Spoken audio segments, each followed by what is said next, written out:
Welcome दोस्तों, part 3 line sign angle में आपका स्वागत है।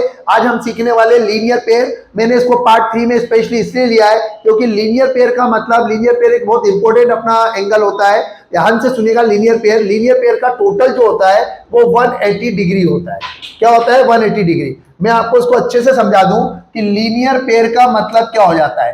अब लीनियर पेयर एंगल जो होता है वो एक सबसे मेन मुद्दे की बात जो उसमें होती है ना, एक स्ट्रेट लाइन होना जरूरी है। अब बच्चा बोलता है स्ट्रेट लाइन ऐसी नहीं, स्ट्रेट लाइन ऐसी भी हो सकती है, स्ट्रेट लाइन ऐसी भी हो सकती है, स्ट्रेट लाइन मान लीजिए आपकी ऐसी भी हो सकती है, किसी भी तरह से स्ट्रेट लाइन हो सकती है। बस आपको ध्यान ये रखना है कि एक स्ट्रेट लाइन के ऊपर से कोई एक लाइन निकलती है, एक पॉइंट जाता है, तो वो क्या बनाएगा? हमारा लीनियर पेयर। और लीनियर पेयर का टोटल 180 डिग्री होता है।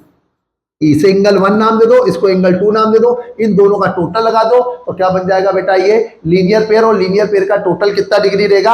180 डिग्री। अब मान लीजिए कि मैं एक लाइन और बनाऊं एक एग्जांपल के लिए, और ऐसी दो लाइन बना दूं, तो बेटा आप देखोगे यहां पर 3 एंगल बन गए। एक ही पॉइंट से कितने एंगल बन गए? 3 एंगल। तो इन तीनों एंगल का टोटल कितना होना चाहिए? 180 डिग्री। एक ही पॉइंट से जो एंगल निकलते हैं वो आपके टोटल मिला के 180 डिग्री होते हैं, चाहे 2 एंगल बने चाहे 3 एंगल बने। लेकिन मान लीजिए कि आपने एक लाइन बनाई। आपने क्या करा? एक लाइन बनाई और एक लाइन यहां से ड्रॉ हुई है, एक लाइन यहां से ड्रॉ हुई है। तो यहां पर देखिए एंगल 1 बन गया, ये एंगल 2 बन गया, ये एंगल 3 बन गया, ये एंगल 4 बन गया। अब टोटल कितने एंगल हो गए? 4। लेकिन आप देख लो लाइन, स्ट्रेट लाइन पे तो अलग अलग लाइन है। तो बेटा ये जो पहला पोर्शन है ना, इसका भी टोटल 180 होगा अलग से, और ये 3 और 4 नंबर एंगल का भी टोटल क्या होगा? 180 डिग्री होगा। मतलब आप एक स्ट्रेट लाइन पे अगर एक ही पॉइंट से लाइन निकालोगे तो उन सबका टोटल 180 होगा।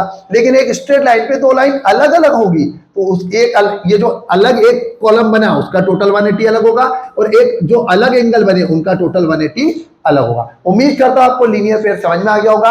अब हम मिलेंगे नेक्स्ट पार्ट में। Thank you very much.